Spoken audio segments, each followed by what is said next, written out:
form practice 10 times? Like a day? One section. One section. Like one session you do 10 times at least, right? So you have, it's 20 forms. That's 200 times, right? In a day. So how many hours you have? How many? Like 1 minute. So 200 minutes. That's like what? 3-4 hours. You know what I'm saying? And not counting like you have to rest and all this. Right. So, and then going back to your theory, if you could review that real fast, you said Ling, Pak, Chak, and Saat. and Saat. If you think about that for each form, oh my god. Exactly.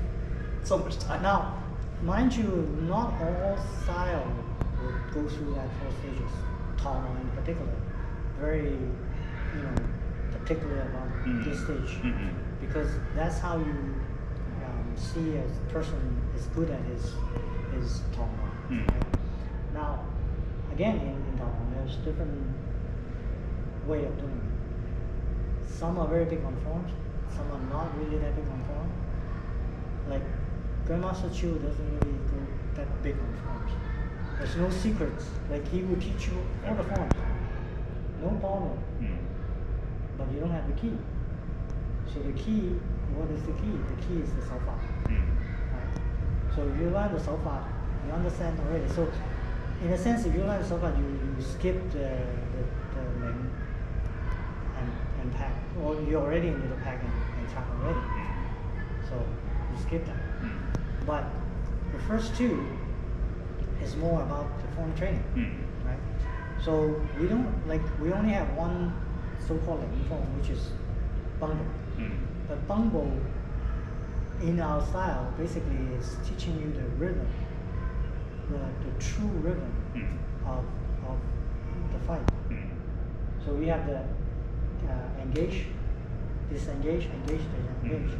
It's like you could be one move, boom boom, and then, or boom boom boom boom boom, and then break off. So that goes in rounds, right? So the rounds in Old Chinese is not how many minutes. You don't go by minutes. You go by how many moves. It could be one. Like if I hit you, that's one. If I didn't hit you and you block it, there's an exchange. Yeah, then that's one round. And then we break off, right? And then we look for weakness, and that's there's another round. So that's why in MMA you see that a lot. People will, so that's the true. It's the same as the old Kung Fu. But for some bizarre reason, people doing forms a lot, and then they start thinking, oh no, it has to be like, like singing song, like we discussed before. Lian, you go to the point where you can pick any form. I can just call it out and you do it. I said, this form, 3rd section, you can do it, no problem. For this one,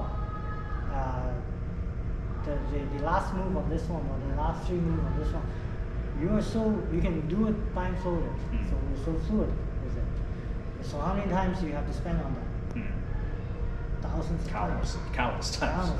Right? So you do that. That's number 1. Now Galen, when he does his wooden memory training, he would have you do the regular memory, and then change all the hands. So like maybe Ratman hands. Oh yeah, I saw it. Yeah, there are different dummies. So change different resistance. Yeah, exactly. Right. So and then blindfolded, so you don't have to think about it, right? And sometimes it will stop you and start talking to you, distract you, and you still do your move, something like that. So it's all about that type of, like it's Ling, right? Ling is like you find the logic, like this is why you train something like Ling Bumbo or Ling Sapasa or something, whatever. That's what's standing. And you're trying to understand the logic of the form. Why this particular section is in that sequence, right? So this sequence is meaning what, and that sequence meaning what, whatsoever. And that's Ling. Pak, and more importantly, Ling has some very, you see some of the Ling makes a lot of sense. You don't see the guy going like jumping here, and then they have to shift a lot and do that. That's because that it depends on the structure of your form, right? So now, Ling pack is to split it up, right? So this particular Chiu, right, is consistent of 6. Chiu 6. That's why Chiu can be made up of multiple six. That's right. Yeah. So when we hear Chiu 6, sometimes you think that means just one move, but there's a difference. Yeah, there's a difference. The fun beat. Let's say 彎弓蛇虎, right? So 1, this is 一個色, 兩個色, 三個色. Right? 一個招. Okay. So one chiu. Right? So you say, well, so what exactly does that mean? So if you say if you attack, right? So I block, right? So typically, right? If I have the power to do it, this would end the fight. This right? is Saat. Right. Exactly. So now you're good at it, so you go block, right? So then I have to go change, right? Yeah, exactly. So now I go here, right? Same thing. So from here, and I go through with it, right? So it's like 1, 2, 3, right? So it doesn't mean that it ends here, or no within here, no within here. So I could be doing this to you, and you could slap, no, slap down, yeah, break it, right? So yeah, and then I go boom. I can still do it, but you may be able to step out of it right away. Yeah, there you go. So now we go to something else, right? So then so Chiu, that is Chiu. Like I'm making a motion. That's Chiu. Also called Chiu. Right? So from here, Mantis has lots of ways to do this. You could do like that. That's like hook red plot, right? Something like that. Whatever.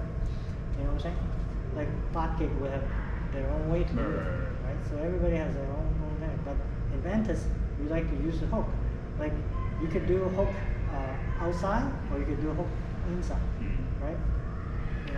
That's all different. So that's all into the Chak, right?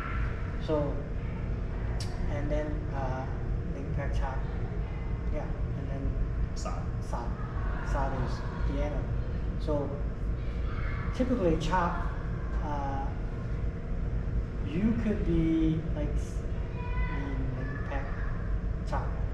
Chak is like granddaughter in a sense, right? So this is the part that most kung fu is lacking. Yeah, it's lacking because you're too much into drills and forms, and you get lost. Like you lost in the true rhythm. This is why we keep talking about the rhythm. Even in Ling, they're supposed to teach you rhythm, not just how the form logic goes, but also the rhythm of the form, right?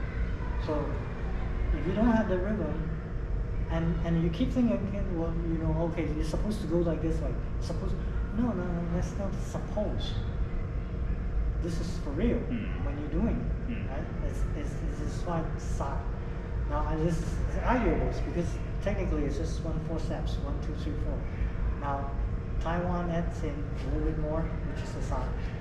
But again, we talked about this before, like when you're doing self-defense situation, you don't talk about the 1, 2, 3, 4. You talk 1, which is Saat. Right. Finish it, end the fight, stop the music. The music ends here, right? But that's it. That's self-defense. Right. It's no fun. It's not martial art. Right. We're going back to that concept of keep it simple. Exactly.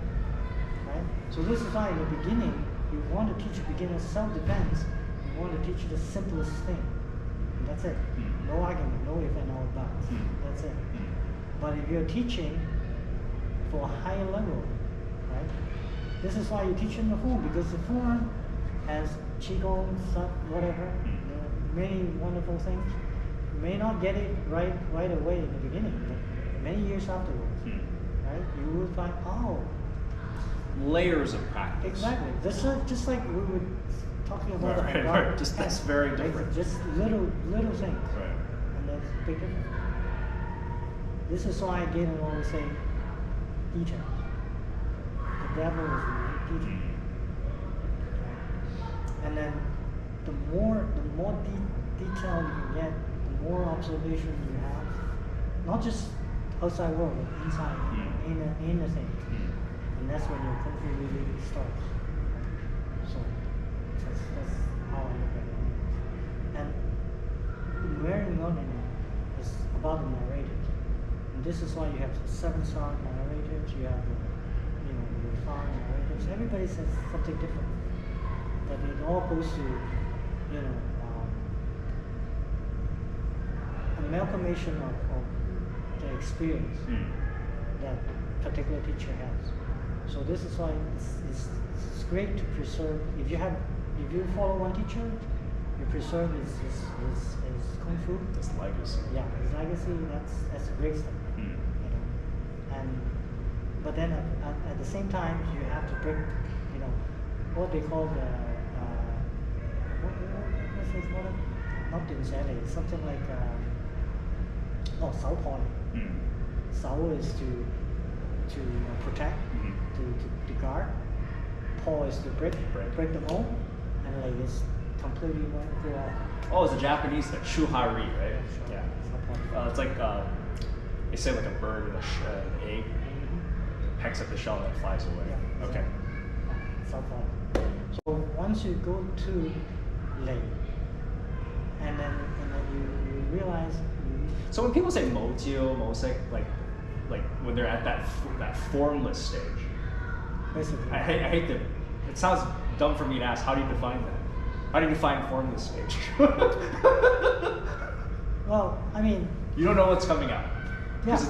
it's so ingrained, it's so automatic. Exactly. Okay. So just the way that you're waving your hands that's something already. It's simple like that. So I'm technically when you do kung fu, most of you when they do kung fu, they have an idea. Okay. Let's say in Mantis, I would go, I would take a stand, and I would attack in a certain way. That's ingrained in my brain. So how do you get it? This is what Bruce Lee basically trying to say. Go back to the simplest movement. If there's no Ali, greatest kung fu guy ever is in boxing world. Think about it. Think about Ali. Yeah. Dance like a butterfly. Sing like a bee. Right. But this is the most wonderful way of doing it. Somebody asked him once he said describe your boxing. He goes like, I could give you a poem. He goes, okay, so what's your poem? He goes, me, we. Okay. Yeah. So, me, we, what the hell is that? Me, when I am doing it, I'm into it, right? Like I flow like a boat, I sing like a beat. Right. But I'm singing that song with you. Right. So we are doing it. Right. I'm not punching that air. Right? Gotta respect the opponent. Exactly. Right. Give and take. Exactly. Give and take. Me, we. That's his kung fu. Sure. That's his boxing. And not just that, but you can apply it to Everything. the bigger world, everything, anything. So this is like he's a true poet. Or Muhammad Ali, a kung fu guy, man, to tell you. He actually, that's a funny thing, he went to Hong Kong. I think it was in Hong Kong. And then Lok Susan was the Iron Belly Look, I don't know if you know, he's a Hong Kong, 24 internal submarine, Iron Belly, like he let people punch his stomach. And Ali was so he goes, and so they took a picture of that. I don't have that, but it was in some of the old magazines that you probably can find it. But it's so funny because the guy is that kind of character. he's not full of himself. Maybe he's the well chap, but he's not. You respect him, and that's the thing. And then you're like, wow. And then I had one of his. I think somebody wrote a book on him. It's called the Cross and the Crescent Moon. Okay. It's about him converting to Islam. Yeah.